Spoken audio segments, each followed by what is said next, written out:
Hello everyone, नमस्ते। My name is Bhavyadeep Patidar. आप सभी का स्वागत है कक्षा 13 के प्लेटफॉर्म पर। तो दोस्तों, जैसा कि हम पढ़ रहे हैं हमारी फिजिक्स, जिसमें हम लोगों ने अभी विमीय सूत्र यानी कि डायमेंशनल फॉर्मूला स्टार्ट किया है। मैंने आपको बिल्कुल बेसिक डायमेंशनल फॉर्मूला कैसे बनाया जाता है ये अभी कुछ एग्जाम्पल, 2 3 4 एग्जाम्पल दिए थे और आपको ये बताया था कि हमारे पास क्वांटिटीज जो होती है, जैसे फंडामेंटल क्वांटिटीज होती है, देन हमारे पास डिराइव्ड क्वांटिटी होती है, मूलभूत राशियां, व्युत्पन्न राशियां। तो इन सभी राशियों को हम जो है एक सूत्र के रूप में प्रदर्शित कर सकते हैं, जिसको हम बोलते हैं डायमेंशनल फॉर्मूला। डायमेंशनल फॉर्मूला या विमीय सूत्र जो है, इसमें हम लोग m की पावर a, l की पावर b और t की पावर c के फॉर्म में लिखते हैं। तो ये आपका MLT फॉर्मूला कहा जाता है। अब हमने यहाँ पे बेसिक समझ लिया था, इसको थोड़ा और इलॉबरेट करते हैं। इसमें ये देखते हैं कि किस तरीके के क्वेश्चन पूछे जाते हैं और क्या क्या हमें यहाँ पर पूछा जा सकता है। ठीक है, तो चलिए स्टार्ट करते हैं सेशन आज का। देखिए, हम बात कर रहे हैं हमारे डायमेंशनल फॉर्मूला के बारे में और अब यहां पर कुछ क्वांटिटीज की भी बात करेंगे साथ में। जैसे यहां पर आप देखिए, हमने लिखा है क्लासिफिकेशन ऑफ फिजिकल क्वांटिटीज, भौतिक राशियों का वर्गीकरण या भौतिक राशि का वर्गीकरण। अब ये क्या है? ये चीज लिखी हुई है कि आप किस तरीके से जो राशियां हैं उनको वर्गीकृत करते हैं।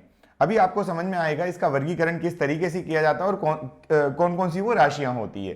ठीक है, तो टोटल हम यहां पर 4 तरीके से वर्गीकृत करते हैं। टोटल हम लोग 4 टाइप्स के क्लासिफिकेशन कर रहे हैं। देखो, याद रखने की ट्रिक बताता हूं। याद रखने की ट्रिक ये है कि आप सबसे पहले याद रखें कि आपके पास एक चीज है विमाहीन, या एक विमीय ले लीजिए और दूसरी ले लीजिए विमाहीन ले लीजिए। क्या ले लीजिए? विमाहीन। एक को आप बोलेंगे कि जो है इसका मतलब है डायमेंशनल। इसका मतलब क्या है? डायमेंशनल। और इसका मतलब है डायमेंशन लेस। इसका मतलब क्या है? Dimension less. ये बात समझ में आ गई? पहली बात तो याद रखने का तरीका बता रहा हूं, है ना। एक विमीय बोला आपने और दूसरा बोला आपने विमाहीन, डायमेंशन, और एक डायमेंशनल और एक दूसरी डायमेंशनल लेस। अब यहां पर भी आप 2 पार्ट याद रखें और सेम 2 पार्ट यहां पर भी याद रखें। यहां पर आप याद रखेंगे जिसको हम बोलेंगे कांस्टेंट। क्या बोलेंगे? कांस्टेंट। और फिर दूसरा याद रखेंगे वेरिएबल। कांस्टेंट और वेरिएबल। यहां पर भी कांस्टेंट आ जाएगा, वेरिएबल आ जाएगा। कांस्टेंट का मतलब होता है नियतांक। कांस्टेंट का मतलब नियत या फिर नियतांक। और वेरिएबल का मतलब होता है चर। चर मतलब जो बदले, कांस्टेंट मतलब जो बदले नहीं। तो क्या ये बात समझ में आई? अभी ये 4 जो क्लासिफिकेशन की बात हो रही है, 4 प्रकार के होंगे। 4 प्रकार के क्लासिफिकेशन मैंने आपको बताया कि विमीय और विमाहीन याद रखो, मतलब डायमेंशनल और डायमेंशन लेस। फिर यहां पर कांस्टेंट और आप लगा दीजिए वेरिएबल। तो यहां पर आप क्या बोलेंगे? Dimensional constant, dimensional variable. यहां पर बोलेंगे डायमेंशन लेस कांस्टेंट और डायमेंशन लेस वेरिएबल्स। तो ये आपके पास टोटल 4 होंगे। कितने होंगे? 4। अब उसी को आगे बढ़ाते हुए हमारे पास यहां पर पहला जो पॉइंट लिखा है वो है डायमेंशनल कांस्टेंट या विमीय स्थिरांक। पहला पॉइंट हमारा क्या है क्लासिफिकेशन में? पहला पॉइंट है हमारा डायमेंशनल कांस्टेंट और विमीय स्थिरांक। अब ये डायमेंशनल कांस्टेंट और विमीय स्थिरांक कौन कौन से होते हैं?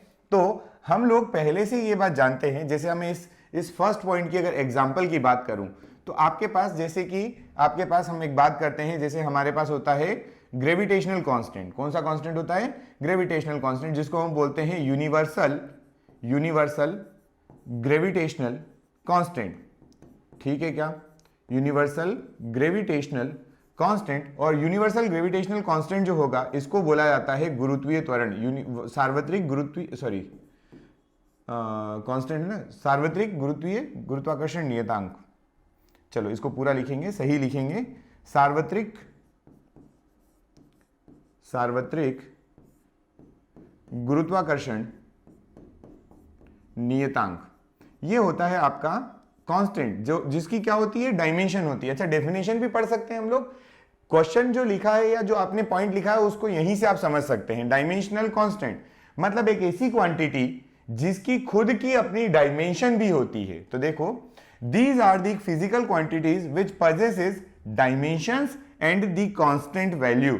मतलब जो ये लिखा है वही मतलब है कि एक ऐसी फिजिकल क्वांटिटी जिसकी विमा भी हो और उसका कुछ मान भी हो या उसका एक निश्चित मान हो।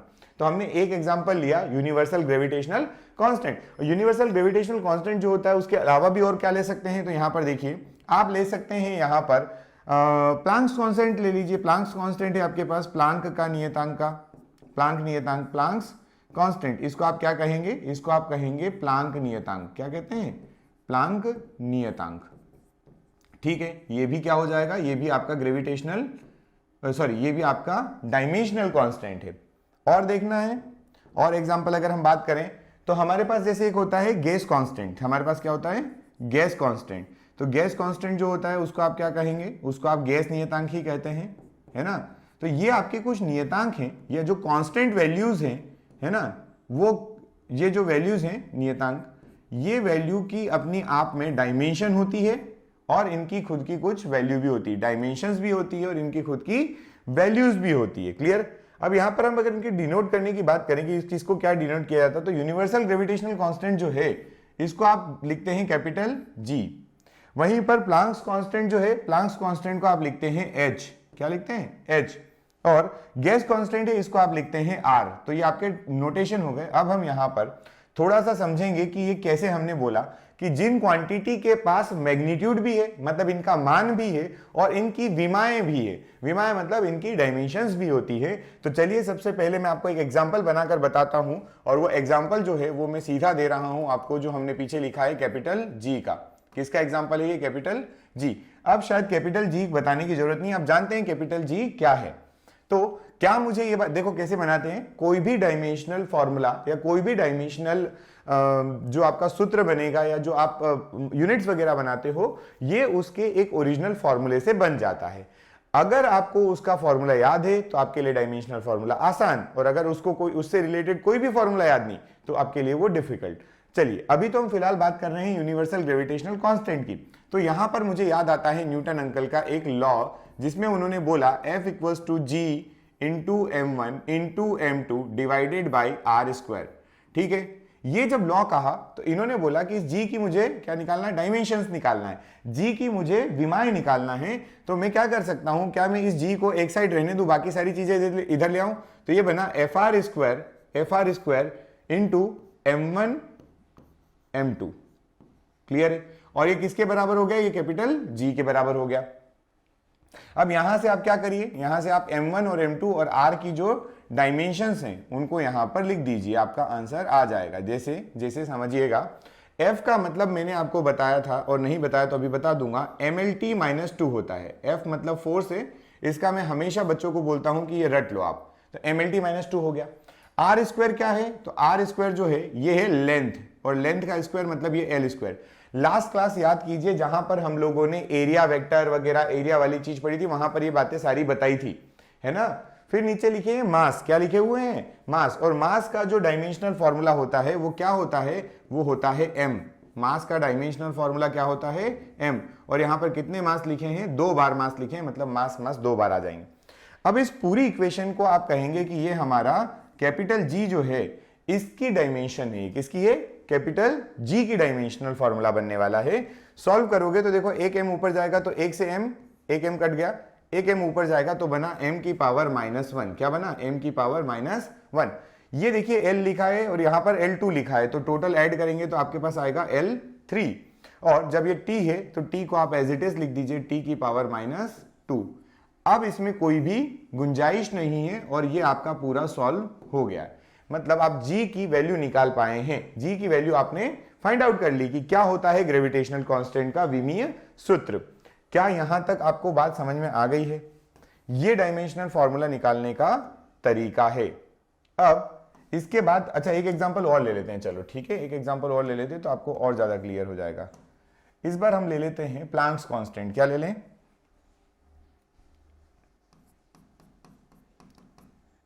h। क्या ले रहे हैं, h। ठीक, प्लांक्स कांस्टेंट क्या होता है, तो हमें एक फॉर्मूला पता है, वो है E बराबर h न्यू। क्या फॉर्मूला है, E बराबर h न्यू। E क्या है, E क्या है, तो E है एनर्जी। यहां क्या है, यहां पर ये एनर्जी है। एनर्जी का मतलब होता है ऊर्जा, आप जानते हैं इसको बहुत अच्छे से, एनर्जी।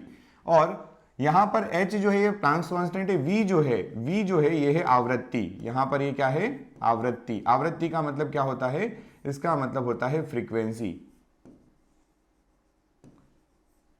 ठीक है क्या, बस अब इसको सॉल्व करना है, इन दोनों को सॉल्व कर लेंगे तो हमें क्या मिल जाएगा, प्लांक्स कांस्टेंट मिल जाएगा। चलिए तो क्या प्लांक्स कांस्टेंट देखें तो E बराबर h बाई न्यू हो रहा है। क्या, E बराबर h बाई न्यू।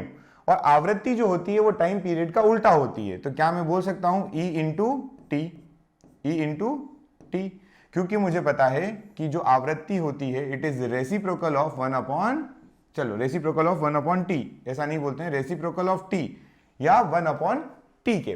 तो अब आप इसको लिखिए, आपके पास H बराबर जो आया है वो आया है E इंटू टी, ठीक है। E क्या है? एनर्जी है। एनर्जी का कितना होता है आपने पहले निकाला है तो ठीक है, अदरवाइज निकालिएगा mLT माइनस 2। और ये जो T नीचे लिखा हुआ है, ये जो T चल रहा है, ये क्या है? टाइम पीरियड है। टाइम पीरियड है मतलब इसको भी आप T कहेंगे। क्या कहेंगे? T। तो जब आपको प्लैंक्स कांस्टेंट का फॉर्मूला लिखने को कहा जाएगा तो आप लिखना mL2 और देखिए यहां पे -2 और यहां पे माइनस प्लस का 1, मतलब ये बने -1। ये देखिए यहां पे -2 है, यहां पे 1 है, इसमें इन दोनों को ऐड करोगे तो मल्टीप्लाई में क्या हो जाता है? घातें जुड़ जाती है। ऑर्डर क्या होते हैं? सम होते हैं। समझ गई बात? समझ गई बात? पहला समझ में आया आपको? आपने बोला डायमेंशनल कांस्टेंट, वो वाले कांस्टेंट जिनकी अपनी खुद की डायमेंशन है, वो वाले कांस्टेंट है ये, जिनकी खुद की क्या है? डायमेंशन है। क्या यहां तक बात समझ में आ गई है? चलिए, उम्मीद करता हूं आ गई होगी। आगे बढ़ते हैं। नेक्स्ट, अगला हमारा क्या है? तो जैसे आपने डायमेंशनल कांस्टेंट बताया, तो अब हम बढ़ेंगे डायमेंशनल वेरिएबल, जो कि मैंने अभी आपको समझाया था। अब डायमेंशनल वेरिएबल देखना है। क्या देखना है? Dimensional variable. अब इसमें देखें कि ये क्या होगा। तो देखो, मैं आपको एग्जाम्पल बताता हूं और उसके फिर पीछे रीजन भी देता हूं और सब कुछ चीजें बताऊंगा। जैसे मान लीजिए एग्जाम्पल में आपने लिया, एग्जाम्पल में बता देता हूं। एग्जाम्पल आपके पास हुआ डिस्प्लेसमेंट। क्या हुआ? डिस्प्लेसमेंट, ठीक है। डिस्प्लेसमेंट का मतलब होता है विस्थापन, ठीक है, MENT आएगा। इसका मतलब होता है विस्थापन, ठीक। इसके अलावा और क्या हो सकता है? तो जितनी भी क्वांटिटीज आप समझ रहे हैं, थोड़ी थोड़ी याद आ रही हो, वो लिख दो, जिनका डायमेंशनल फॉर्मूला बनता है, लेकिन वो कैसी होना चाहिए? वेरिएबल होना चाहिए। तो चलो वेलोसिटी देख लो आगे। वेलोसिटी वेरिएबल हो सकती है क्या? हाँ, वेलोसिटी, वेग जो होता है वो वेरिएबल हो सकता है। और डिस्प्लेसमेंट, एक्सेलरेशन ले लो, त्वरण ले लो, एक्सेलरेशन,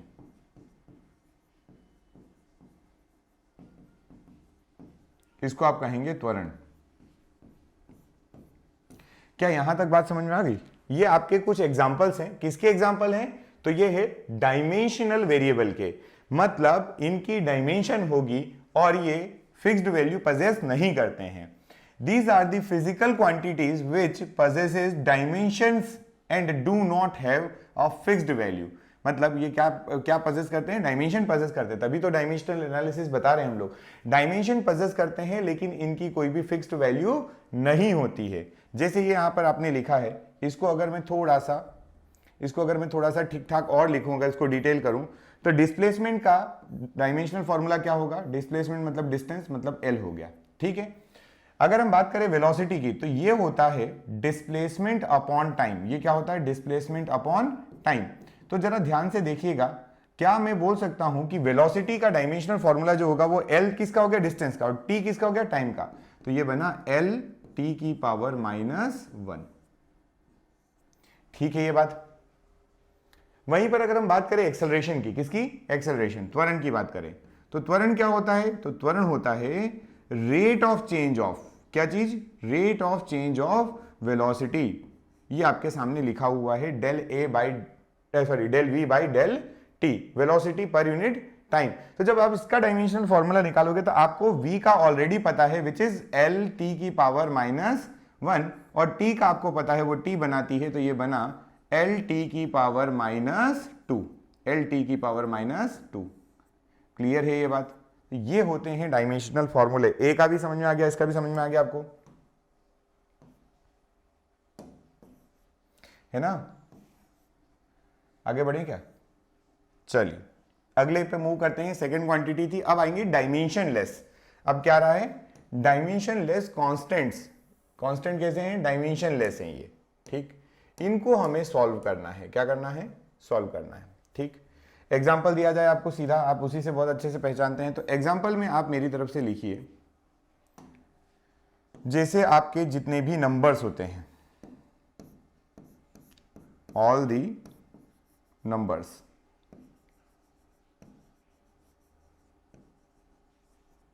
लाइक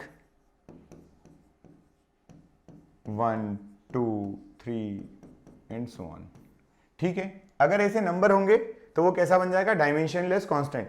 इनकी कोई भी डायमेंशन नहीं होती, मतलब नंबर की कोई डायमेंशन नहीं होती है। दूसरी अगर बात करें नंबर के अलावा तो और क्या हो सकता है वो देख लेते हैं। जैसे एक एक्सपोनेंट आता है, क्या आता है, एक्सपोनेंट, ठीक है। ये एक्सपोनेंट जो होता है इसको हम कहते हैं ई, एक्सपोनेंट को हम क्या कहते हैं, ई। तो ये एक्सपोनेंट जो है इसकी वैल्यू 2.71 समथिंग आती है, 2.7। ये भी कांस्टेंट होता है, इसकी भी कोई फिक्स, मतलब सॉरी ये वेरिएबल होता है लेकिन इसकी कोई भी डायरेक्शन नहीं होती, इसकी डायमेंशन होती है और डायरेक्शन की बात कर रहे हैं यहां पर। तो आपका इसकी जो डायमेंशंस है वो हमेशा फिक्स्ड वैल्यू होती है, ठीक है।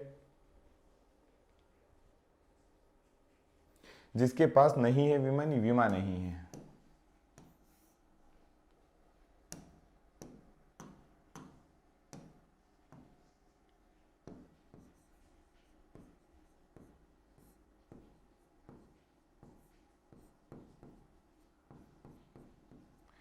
है ना। अब जो भी मैंने बोला सुनिएगा, जिसके पास वीमा नहीं है, वीमा नहीं मतलब जिसके पास डायमेंशंस नहीं है, तभी तो डायमेंशन लेस बोला, और कांस्टेंट है। तो देखिए और एग्जांपल देखें क्या, और एग्जांपल में एक मुझे याद आया, पाई, याद करिए, है ना। पाई जो है, पाई की वैल्यू क्या होती है, 3.14, लेकिन पाई भी पूछे तो डायरेक्ट ये डायमेंशन लेस है। ये सभी की सभी डायमेंशन लेस है, ठीक है क्या, ये सभी क्या है, डायमेंशन लेस, क्योंकि इनके सबके नंबर आते हैं, ठीक है। आगे बढ़ते हैं, अगला है हमारा डायमेंशन लेस वेरिएबल्स, विमाहीन चर, मतलब these are quantities which do not possess dimensions but have a variable value, मतलब इनके पास अपनी खुद की वैल्यू होती है लेकिन ये डायमेंशन को शो नहीं करते। एग्जांपल की अगर हम बात करें तो यहां पर एक एग्जांपल आता है स्ट्रेस का, सॉरी स्ट्रेन का। किसका एग्जांपल आता है, स्ट्रेन। ये क्वांटिटी तो है आपको बहुत अच्छे से मालूम, लेकिन इसका कोई भी क्या नहीं होगा, डायमेंशनल फॉर्मूला नहीं होगा। मतलब अगर मैं स्ट्रेन की बात करूं तो इसका मतलब होता है विकृति, इसका मतलब क्या होता है, हिंदी में विकृति कहा जाता है इसको। और अगर विकृति की हम बात करें तो विकृति क्या लिखी जाती है, तो वो लिखा जाता है चेंज इन लेंथ। इसको हम क्या लिखते हैं, change in length per unit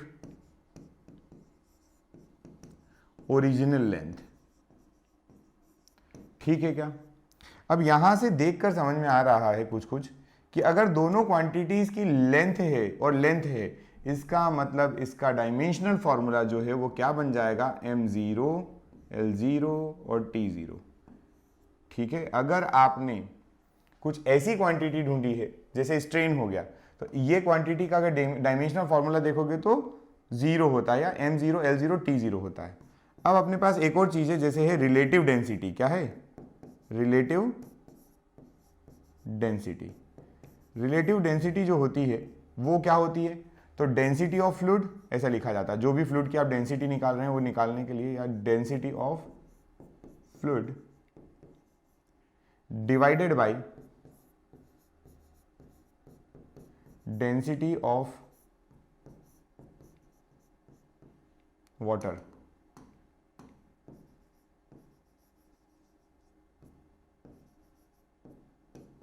eight 4 degree Celsius.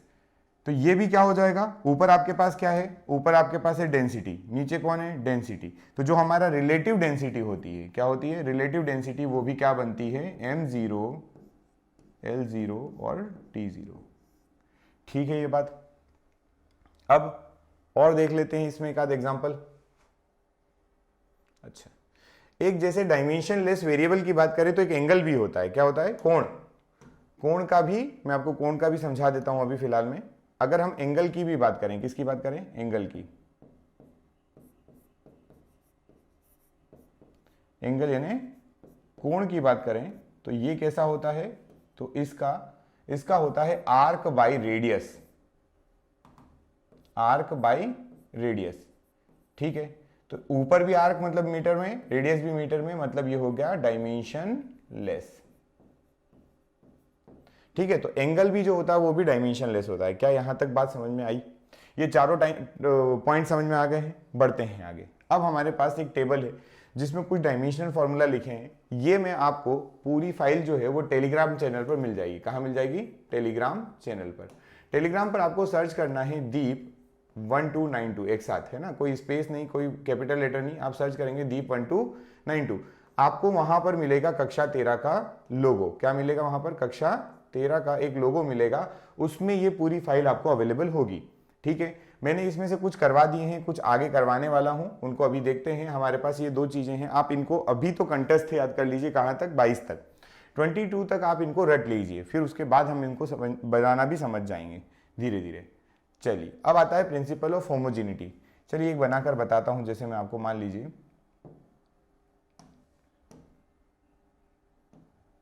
ठीक है, कौन सी क्वांटिटी बनाएं, देखो जरा, इनमें से कोई बनाना है? चलो मैं मन से बना देता हूं।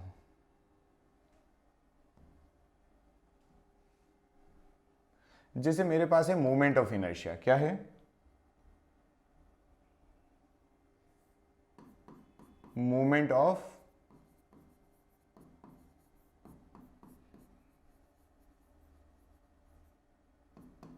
इनर्शिया, मोमेंट ऑफ इनर्शिया, इसको बोलते हैं जड़त्व आघूर्ण। क्या कहते हैं इसको? जड़त्व आघूर्ण। अब आप कहिए इसका मैं कैसे बनाऊं डायमेंशनल फॉर्मूला? तो इसका फॉर्मूला याद होना चाहिए, जड़त्व आघूर्ण को हम आई से दिखाते हैं और वो जनरली होता है एम आर स्क्वायर। कितना होता है? M R square. एम का मतलब क्या हो गया? एम का मतलब हो गया कैपिटल एम, और एल का मतलब क्या हो गया? तो एल का मतलब हो गया, ये आर का मतलब हो गया एल, और ये एम एल स्क्वायर बन गया। समझ में आई? मोमेंट ऑफ इनर्शिया बन गया। ऐसे ही अगर हम लोग टाउ पूछें, हमें एक आता है जड़त्व आघूर्ण, आप कंफ्यूज नहीं हुइएगा, सॉरी, ये है आपका बल आघूर्ण। ये क्या है? टाउ जो है वो क्या है? बल आघूर्ण। इसको बोलते हैं हम लोग टाउ। इसको क्या कहेंगे आप? इसको कहते हैं आप टॉर्क। ठीक, ये क्या होता है? तो ये होता है आर क्रॉस एफ। क्या होता है ये? R cross F. ठीक है, ये बात, टाउ जो होता है वो क्या होता है? R cross F. इस R का मतलब क्या है? इस R का मतलब है, इस R का मतलब है L। R का मतलब क्या है? L। ठीक है ये बात, ठीक। और F जो है इसका होता है, आप पहले ही F का याद कर चुके हैं, मैंने आपको बताया है, अगर नहीं बोला है तो मैं फिर से बोल रहा हूं, आप फोर्स को रट लीजिए, MLT-2। क्या होता है? MLT-2। तो जब आप इसको कंबाइन करोगे तो आपका टाउ का जो फॉर्मूला बनेगा वो बनेगा ML² T⁻²। ये है टॉर्क का फॉर्मूला। समझ में आया? तो ऐसे ओके, ऐसे बनाए जाते हैं फॉर्मूलाज। ठीक है, चलिए इसको मोमेंट ऑफ इनर्शिया को किससे दिखाते हैं? आई से। हम बात कर रहे हैं प्रिंसिपल ऑफ होमोजेनिटी की। अब क्या है प्रिंसिपल ऑफ होमोजेनिटी? इसमें क्या होता है? इसमें यह होता है कि आप मैथ पढ़ते हैं, जैसे मान लो, है ना, और मैथ में अगर कहीं लिखा हुआ है कि x = y, क्या लिखा है? x = y, तो क्या आप बोलोगे कि x y के बराबर है, या ये बोल देना कि y x के बराबर? पर बोल तो सकते हो ना, x = y को क्या बोल सकते हो कि x y के बराबर है। अब यहां पर जो होमोजेनिटीज है डायमेंशन की, उसको कैसे सॉल्व करते हैं मैं बताता हूं आपको। एक रूपता का सिद्धांत क्या है? तो इसमें यह बोला गया है कि बराबर के राइट साइड में जो चीज होगी और लेफ्ट साइड में जो चीज होगी वो हमेशा इक्वल होना चाहिए। क्या होना चाहिए? इक्वल होना चाहिए, उनमें कोई भी भेदभाव नहीं होना चाहिए। अगर यहां पर कोई चीज अलग आ गई, मतलब जैसे हम लोग डायमेंशनल फॉर्मूला पढ़ रहे हैं, तो यहां पर आ गया MLT-2 और यहां पर आ रहा है हमारा MLT, बस, तो ये अलग हो गया। यहां पर t की पावर नहीं है और यहां पर -2 है, इसका मतलब ये दोनों होमोजीनियस नहीं है। तो प्रिंसिपल ऑफ होमोजेनिटी इसकी बात करता है, थोड़ा समझते हैं। आगे लिखा हुआ है, it states that the dimensions of all the terms on both sides of an equation must be same. मतलब इसके अनुसार समीकरण के दोनों पक्षों की सभी विमाएं जो हैं वो क्या होना चाहिए? बराबर होना चाहिए। जैसे मैं आपको अगर एग्जांपल दूं, तो एग्जांपल अगर देता हूं तो एग्जांपल लिखिएगा। जैसे आपने क्या किया? दोनों पक्षों की विमाएं क्या होना चाहिए? बराबर होना चाहिए, है ना। तो अगर आपको कोई बोलता है कि आपको फोर्स का फॉर्मूला याद है, F = m × a, F = m × a होता, और F का फॉर्मूला आपको डायरेक्टली याद था, और वो कौन सा था? MLT-2, MLT-2 था। क्लियर? अगर ये है तो यहां पर m क्या है? कैपिटल M, और यहां पर a क्या है? LT-2। तो देखिए ये सही निकला ना। यहां पर आप देख पा रहे हैं कि LHS और RHS में दोनों जगह आपका दोनों फॉर्मूले जो बनकर आए हैं अलग अलग मेथड से, वो दोनों सेम आए हैं। इसी को बोला जाता है प्रिंसिपल ऑफ होमोजीनिटी, इसको बोलते हैं प्रिंसिपल ऑफ होमोजीनिटी। ठीक है, क्या ये बात समझ में आई इतनी? ठीक है, और एक एग्जांपल लें क्या प्रिंसिपल में? एक सेकेंड, 1 सेकेंड।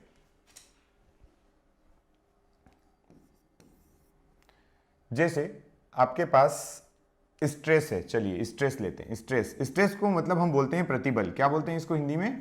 प्रतिबल बोलते हैं। ठीक है, स्ट्रेस क्या होता है? तो स्ट्रेस होता है फोर्स पर यूनिट एरिया। क्या होता है? Force per unit area. अब फोर्स क्या है? फोर्स को आप लिखोगे mlt minus two, mlt minus two, और ए क्या है? L square. तो ये क्या बन गया टोटल? ये बन गया m एल की पावर माइनस 1 टी की पावर माइनस 2 बन गया। ठीक है, अभी थोड़ी देर के लिए आप इसको समझें। और अब बात आ रही थी कि LHS RHS बराबर होना चाहिए। तो आपने अगर सुना हो और अगर आपने देखा हो, थोड़ा बहुत कहीं जानते हो आप, तो जो प्रेशर की यूनिट होती है, जो प्रेशर का डायमेंशनल फॉर्मूला होता है, वही स्ट्रेस का होता है ना? तो क्या मैं यहां से प्रेशर का फॉर्मूला लिख के देखूं?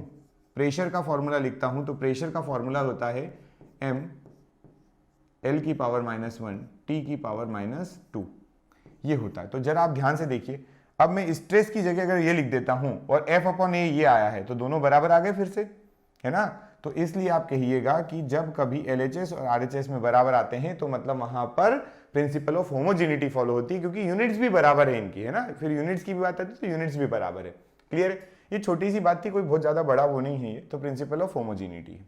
नेक्स्ट हम पढ़ेंगे थोड़ा इंपॉर्टेंट चीज है, और ये इंपॉर्टेंट चीज है एप्लीकेशन से रिलेटेड।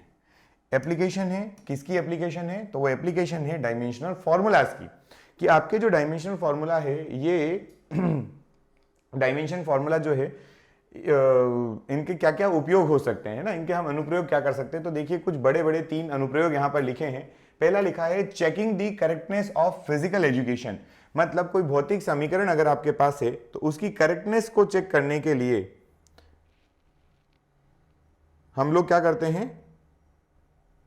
हम लोग डायमेंशनल फॉर्मूला का यूज करते हैं। ठीक है यहां तक, है ना? चलिए अब इसको थोड़ा और आगे डीप में समझते हैं। इसको डीप में करेंगे, डिटेल करेंगे हम लोग, लेकिन अभी केवल हम यहाँ पे बोल रहे हैं कि किसी भौतिक समीकरण की सत्यता की जांच या उसकी करेक्टनेस हम कैसे चेक कर सकते हैं? डायमेंशनल फॉर्मूला से। ये आपका हेडिंग है कि एप्लीकेशन क्या क्या है। दूसरा एप्लीकेशन देखें, to convert a physical quantity from one system of unit to another system of unit, मतलब एक सिस्टम ऑफ यूनिट से आप अनदर सिस्टम ऑफ यूनिट में कन्वर्ट करना होता है, तब आप क्या यूज कर सकते हैं? डायमेंशनल फॉर्मूला यूज कर सकते हैं। तीसरा, to derive relation among various physical quantities, अलग अलग क्वांटिटी के बीच में रिलेशन जो है वो कैसे स्टैब्लिश किए जाते हैं? तो वो डायमेंशनल फॉर्मूला से स्टैब्लिश किए जा सकते हैं। मैं आपको इस चैप्टर के बाद अभी तो बहुत सारी चीजें करवा दूंगा, लेकिन इसके बाद भी मैं आपको और भी चीजें पढ़ाऊंगा, जिसमें मैं आपको कुछ बहुत सारे प्रीवियस ईयर क्वेश्चन करवाने वाला हूं, चाहे वो नीट के हो, चाहे वो IIT में आए हो, चाहे PNST में आए हो, चाहे MPPSC फॉरेस्ट सर्विसेज में आए हुए, कहीं पर भी आए हुए हैं, बहुत सारे, है ना? बहुत सारे क्वेश्चन हम करेंगे, इसका पूरा सेशन आएगा आपका। आगे बढ़ते हैं, 3 चीजें की बातें कर रहे हैं यहाँ पर, कुछ समझते हैं। जैसे आपके पास लिखा है to check the correctness of the following formulae by dimensional analysis, विमीय विश्लेषण द्वारा निम्नलिखित सूत्रों की सत्यता की जांच करें। तो एक काम करते हैं, हम लोग सूत्र की सत्यता की जांच करते हैं, तो वो पहले फॉर्मूला तो लिखें। चलिए एग्जाम्पल लेते हैं, समझते हैं थोड़ा आगे। जैसे आपके पास मान लीजिए एग्जाम्पल लेते हैं हम लोग, 1 मिनट, है ना?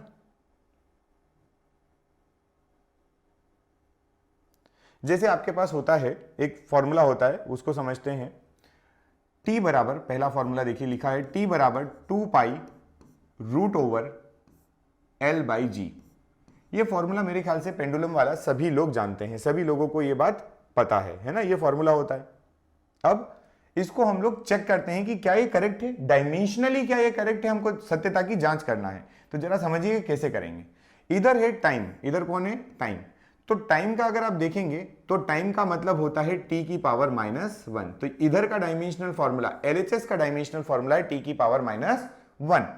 वहीं पर जब आप लिखेंगे तो ये 2 पाई जो है, ये 2 पाई जो है, ये होता है डायमेंशन लेस। ये कैसा होता है? Dimension less. क्यों डायमेंशन लेस होता है? क्योंकि इसकी कोई भी विमाएं नहीं होती, इसको हम बोल देंगे विमाहीन।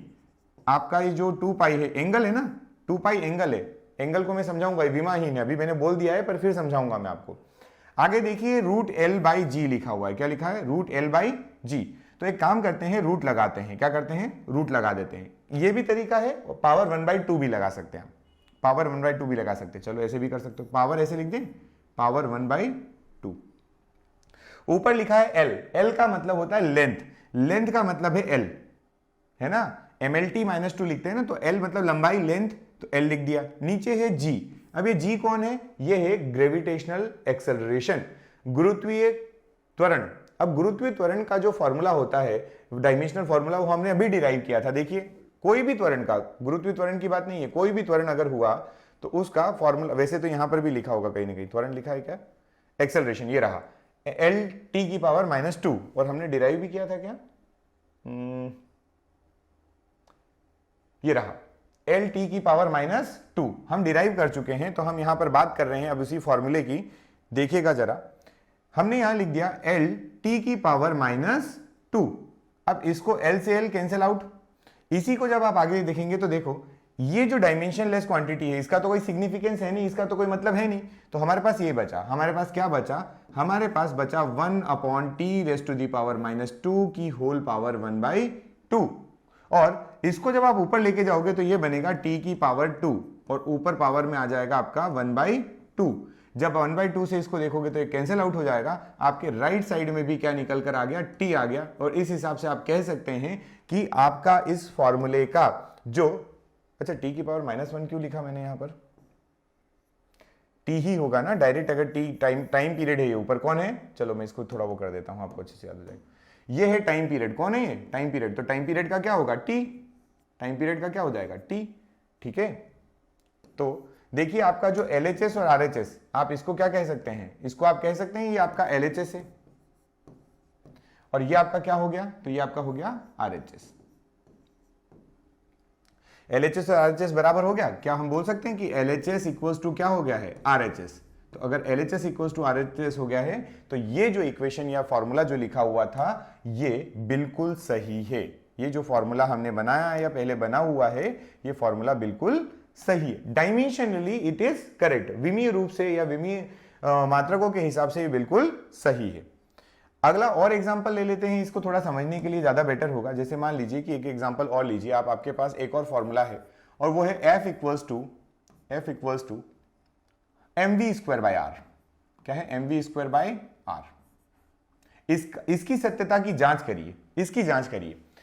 फोर्स लिखा हुआ है, फोर्स मतलब MLT-2 है ना, हम लोग पहले से जानते हैं, चाहे बल कोई सा भी हो, इसका डायमेंशनल फॉर्मूला, विमीय सूत्र जो है वो हमेशा MLT-2 होता है। कोई सा भी बल हो, न्यूक्लियर फोर्स होगा, नाभिकीय बल MLT-2, ग्रेविटेशनल फोर्स है, गुरुत्वीय बल MLT-2, फ्रिक्शन फोर्स है, घर्षण बल है MLT-2, ठीक है।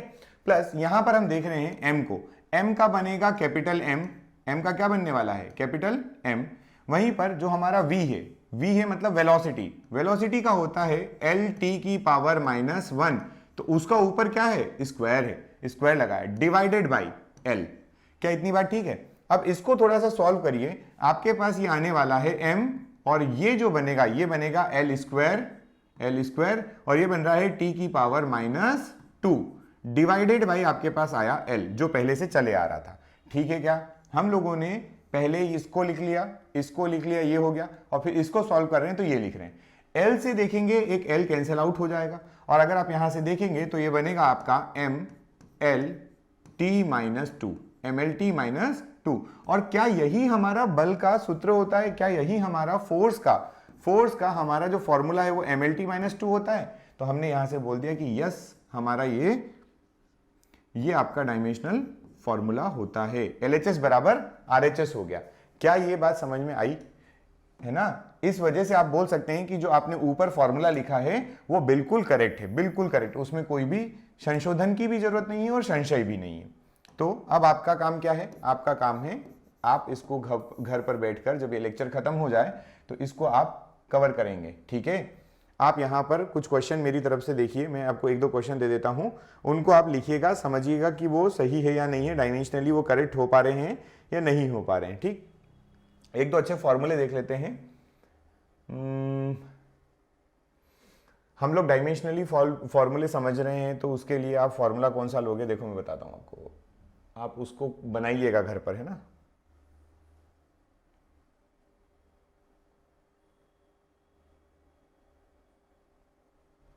चलिए, एक तो आप लिखें पहला, बहुत डिफिकल्ट दे रहा हूं थोड़ा मैं आपको, है ना, पर जानबूझ के दे रहा हूं। एक होता है हमारे पास, एक ही क्वेश्चन देता हूं चलो। एक होता है हमारे पास कोफिशिएंट ऑफ लीनियर एक्सपांशन। क्या होता है? Coefficient of linear expansion, linear expansion. इसका मतलब क्या है कोफिशिएंट ऑफ लीनियर एक्सपांशन का? तो इसको बोलते हैं रेखीय प्रसार गुणांक, रेखीय प्रसार गुणांक।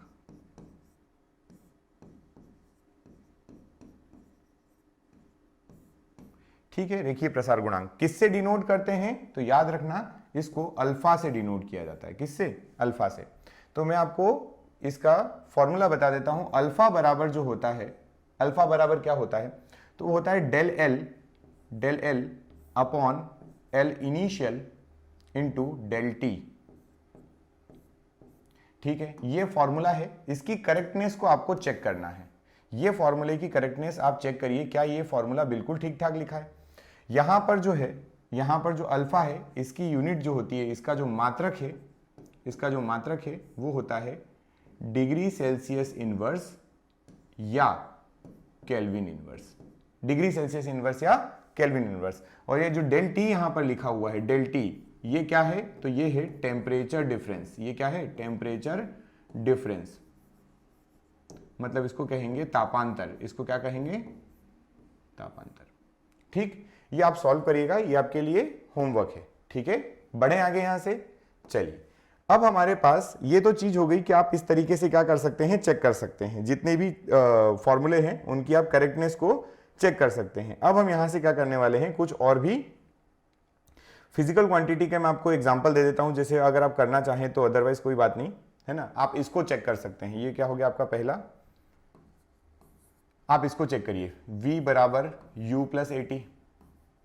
क्या ये ठीक है ना? क्या ये ठीक है? ये चेक करिएगा।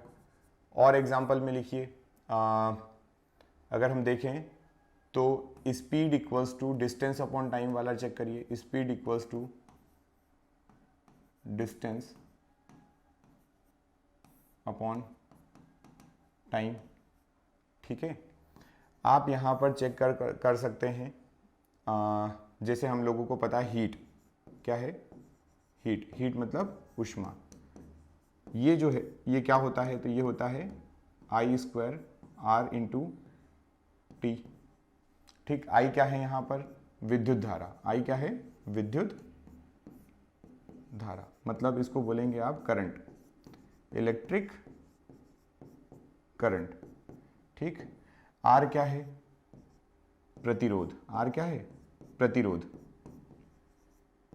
रेजिस्टेंस। और टी जो है ये है time.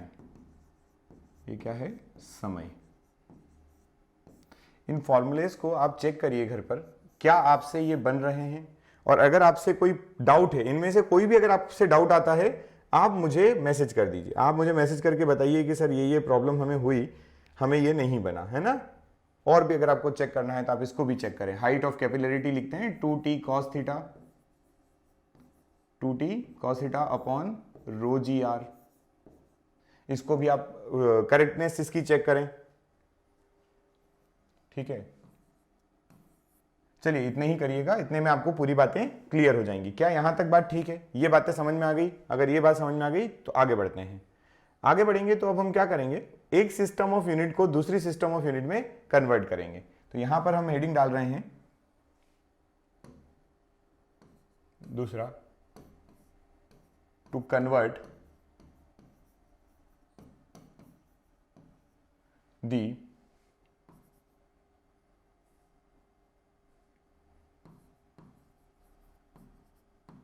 units from one system of unit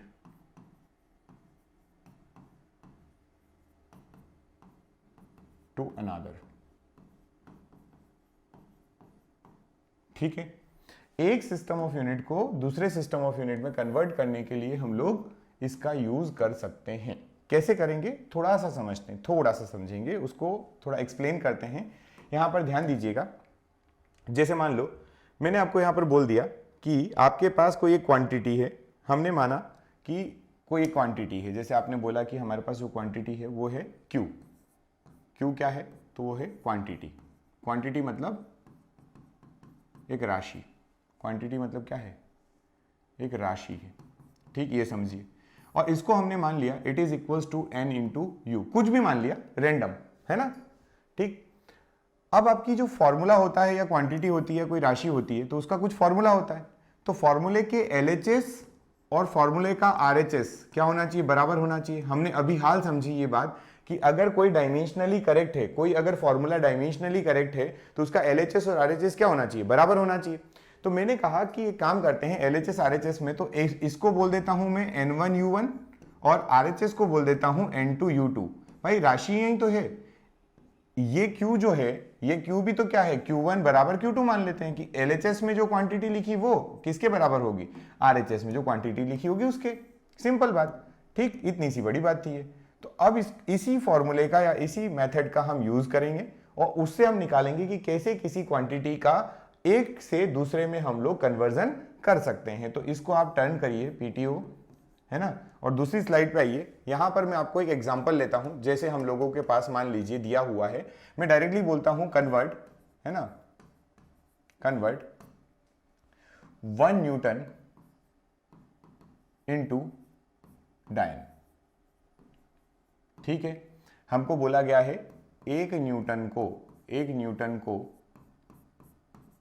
dine में कन्वर्ट करें। किस में? डाइन में बदलें। अब अगर आप लोग थोड़ा पढ़े होंगे तो आपको ये चीज बहुत अच्छे से पता होगी कि एक न्यूटन जो होता है वो कितना डाइन होता है। ठीक है, कितने डाइन होता है, मतलब एक जो यूनिट है वो आपकी SI में है और दूसरी जो यूनिट है वो आपकी CGS में है। SI वाली यूनिट कौन सी है आपकी? जो आपकी न्यूटन वाली है। और CGS वाली कौन सी है? तो वो आपकी है CGS वाली डाइन। अब इसको कन्वर्ट कैसे किया जाता है वो समझिएगा। ठीक है, देखो सबसे पहले हम यहाँ क्या करेंगे, सबसे पहले हम बोलते हैं कि हमारी जो क्वांटिटी होती है उसके लिए हमने कहा था कि Q इक्वल्स टू क्या होना चाहिए? N1U1, और इसी के बराबर में क्या मैं N2U2 लिख दूं? N2U2 ऐसे लिख सकते हैं। क्वांटिटी है और कौन सी क्वांटिटी है? तो फोर्स है, मान लो क्या है वो? फोर्स है। ठीक, चलिए अब इसको थोड़ा और समझते हैं कि अब न्यूटन किसकी यूनिट होती है? न्यूटन होती है फोर्स की। तो ये क्वांटिटी कौन सी हो गई? फोर्स। क्वांटिटी कौन सी हो गई? फोर्स हो गई। ठीक, फोर्स के लिए क्या मैं डायमेंशनल फॉर्मूला अभी इतनी बार से लिखते हुए आ रहा हूं, क्या मैं MLT-2 लिख रहा हूं? क्या फोर्स के लिए मैं MLT-2 लिख रहा हूं? आप बोलेंगे बिल्कुल लिख रहे हैं।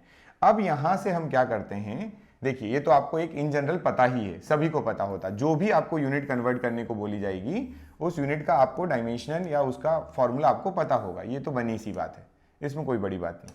अब हम क्या करते हैं, हम लिखते हैं N1U1 बराबर N2U2। N1U1 बराबर N2U2, ये हमारा जो फॉर्मूला है ना, यहीं से हमने लिया है इसको। ठीक, अब एक काम करते हैं, N1 को इधर ही रहने देते हैं और इसको इधर ले जाते हैं, तो ये हो गया N2 times of U2 divided by U1, U2 divided by U1। और क्या करो, यहां से आप N2 तो रहने दो, लेकिन इसको लिखो जो डायमेंशनल फॉर्मूला है फोर्स का, MLT-2, और नीचे भी लिख दो MLT-2। ठीक है, ये बात ऐसे लिख दिया MLT-2, MLT-2। ऊपर वाला 1 के लिए था, ऊपर वाला किसके लिए था? 1 के लिए, और नीचे वाला किसके लिए था? 2 के लिए। अब ये 1 और 2 क्यों लिखे हैं, ये बात पता है ना आपको? ये 1 और 2 इसलिए क्योंकि एक यूनिट से दूसरी यूनिट में कन्वर्ट करना है, एक यूनिट से दूसरी यूनिट में आपको कन्वर्ट करना है, तो आप ऐसे लिखोगे। समझ गए? पूरा हमेशा तरीका यही होगा लिखने का, ऐसे ही आपको लिखना है। अब यहां से क्या करोगे, आपने ये तो लिख दिया, अब इसको थोड़ा सा और इलॉबरेट करो। N1 बराबर N2, ये आपका बनेगा M1/M2। फिर इसको मैं ऐसा लिख सकता हूं क्या? देखिए जरा ध्यान से, ये जो चल रहा है इसको मैं ऐसे लिख सकता हूं M1/M2, L2/L2, L1/L2, T1/T2। तो वही बस मैं यहां लिख रहा हूं। यहां पर आप लिखेंगे L1/L2, और तीसरा हमारा है टाइम पीरियड का, किसका है? टाइम पीरियड, तो T1/T2।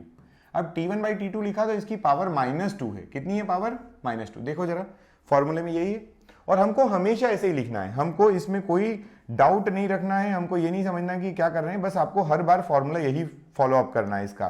ठीक है, क्लियर यहां तक? चलिए अब हम क्या करेंगे समझिएगा। जो चीज ऊपर वाली मान लो एसआई है या नीचे वाली सीजीएस है, कुछ भी मानना हो तो मानो और उसको करो। जैसे मैं मान लेता हूं कि नीचे वाली सारी टर्म जो है, नीचे वाली सारी टर्म जो है, ये वाली और ये वाली जो है, इसको मैं सभी को एसआई में ले रहा हूं। किस में ले रहा हूं? एसआई में।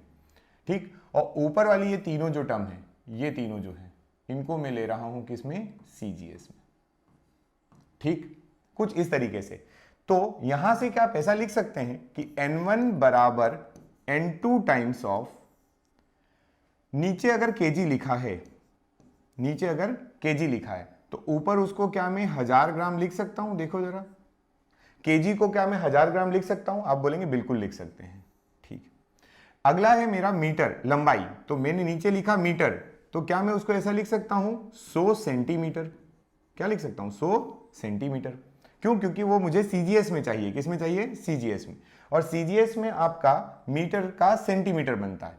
तीसरा है सेकंड, तो ऊपर भी सेकंड आएगा और नीचे भी सेकंड आएगा, पावर -2 हो जाएगी, क्योंकि आपको मालूम है टाइम जो होता है वो चाहे एसआई में हो या सीजीएस में हो, टाइम का सेकंड ही बनता है हमेशा। अब यहां से आपके पास क्या आया जरा देखिएगा, ध्यान से देखिएगा। अच्छा, नीचे भी हम लोग एक काम करते हैं, यूनिट कन्वर्ट करना है तो ऊपर एसआई ले ले, नीचे ले लेते हैं। नहीं, एक काम करेंगे, थोड़ा सा मैंने गड़बड़ कर दी, सुनिएगा। नीचे एसआई लिया ना मैंने, ऊपर एसआई लिख दिया। चलो सुनना, n1 बराबर n2, सीजीएस में अगर लिखोगे, ऊपर वाले सीजीएस है ना, तो ऊपर वाला ग्राम हो गया। क्या हो गया? ग्राम। तो नीचे वाला 1000 ग्राम एसआई में लिखना है, मतलब 1000 ग्राम ऐसे लिखोगे। ठीक, फिर ऊपर वाला सीजीएस में लिखना है तो ऊपर वाला सेंटीमीटर में, तो नीचे वाला 100 सेंटीमीटर। नीचे वाला कितना हो जाएगा? 100 सेंटीमीटर। और ये जो टाइम है इसके लिए आप क्या लिखोगे? यहां हो गया आपका सेकंड, तो यहां पर भी आपका क्या हो जाएगा? सेकंड। क्या इतनी बातें क्लियर है? ठीक है, यहां तक है ना? चलिए, ये सेकंड और सेकंड हो जाएगा। अब ग्राम से ग्राम आपका कैंसिल आउट, इधर ग्राम से ग्राम कैंसिल आउट, इधर सेंटीमीटर से सेंटीमीटर कैंसिल आउट, सेकंड से सेकंड कैंसिल आउट। ऊपर आपके पास बच रहा है n1 बराबर n1 इक्वल्स टू n2, ऊपर बच रहा है 1, नीचे बच रहा है 10⁻³ ठीक है, ये 10⁻³ है। ये क्या है? तो यहां है 1 और यहां है 10⁻² और यहां पर 1 है ये। ठीक है, तो अब ये दोनों मिलाकर क्या बन जाएगा? ये बन जाएगा n2 इंटू 1/10⁻5। ठीक है, ठीक है ये बात।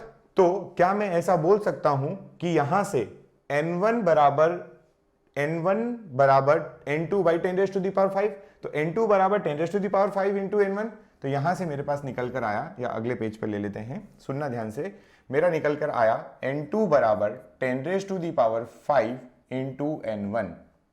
देखो n2 बराबर ये 10⁻5 इधर आएगा तो 10⁻5 इंटू n1। अब ऊपर आपने किसको लिया था? n1 को, जो सीजीएस में लिया था। n2 किस में है? एसआई में है। तो n2 किस में है? एसआई में है। एसआई में होने का मतलब है कि ये क्या हो गया आपका? n1 आपने किस में लिया? एक मिनट, n1 किस में लिया था आपने? ऊपर सीजीएस में लिया था ना। ठीक है, ये वाली क्वांटिटी आपकी हो जाएगी, ये वाली हो जाएगी आपकी सीजीएस। ये वाली कौन सी हो जाएगी? सीजीएस। क्यों? क्योंकि आपने ये n1 लिया था ना, ये आपके n1 है। इसको अगर आप ऐसा लिखना चाहें, देखो इसको अगर आप ऐसा लिखना चाहो तो इसमें कोई संशय थोड़ी है, सही तो होगा ये, है ना? तो कोई बड़ी बात नहीं। तो n1 किस में है? सीजीएस में। n2 जो नीचे आता है वो किस में? एसआई में। तो n2 किस में है? एसआई में। तो एसआई में क्या होता है? न्यूटन, और वो कितना लेना है? 1। तो यहां पर भी क्या हो जाएगा? 1 इंटू हमारा ये 10⁻5, और जो सीजीएस में न्यूटन होता है वो सीजीएस में न्यूटन नहीं होता, वो होता है डाइन। क्या होता है? डाइन। तो ये प्रूफ हो गया। कितना आया? वो आया 10⁻5 के बराबर। तो ये चीज है, इस तरीके से डायमेंशनल फॉर्मूले के अगर आप चाहें तो उसकी कन्वर्ट कर सकते हो उसकी सिस्टम ऑफ यूनिट। कौन सी सिस्टम ऑफ यूनिट में लिखा है ये आप कन्वर्ट आसानी से कर सकते हो। शायद उम्मीद करता हूं ये बात समझ में आ गई होगी आपको, है ना? तो आज का सेशन हम इतना ही रखते हैं। ठीक, आपको इसके बाद नेक्स्ट लेक्चर में मैं कुछ क्वेश्चंस और इसके आगे का टॉपिक कंप्लीट कराऊंगा।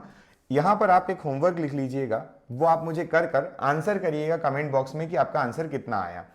आपको कन्वर्ट करना है जूल इंटू अर्ग, जूल इंटू अर्ग, ठीक है। ये कन्वर्ट करके आपको मुझे बताना है जूल को अर्ग में बदलिए, है ना। ये जैसा अभी आपने किया ना, ऐसा ही करना है और तरीका वही रखना है। अब बस आपको ध्यान रखना पड़ेगा कि ये जो आपने जूल और अर्ग बोला है, इसमें जूल और अर्ग यूनिट किसकी है, जिसकी यूनिट होगी उसका डायमेंशनल फॉर्मूला यूज होगा, समझ गए। अभी मैंने न्यूटन लिखा था तो न्यूटन का मतलब आपका फोर्स का फॉर्मूला यूज हुआ था। देखो ये क्वेश्चन था ना हमारा, तो यहां पर हमें न्यूटन दिया था, न्यूटन को डाइन में कन्वर्ट करने को बोला था, तो न्यूटन को डाइन में कन्वर्ट करने को बोला तो हमने यहाँ पर फॉर्मूला किसका लिखा, फोर्स का, ठीक है। वैसे ही अगर यहाँ पर जूल बोला गया है तो आप जूल का बताइए और फिर हम कमेंट बॉक्स में देखते हैं। अगर आपको कोई डाउट है होमवर्क में भी तो भी आप मुझे कमेंट कर सकते हैं, और अगर आपको पूछना है तो आप नेक्स्ट क्लास में भी पूछ सकते हैं। Thank you so much.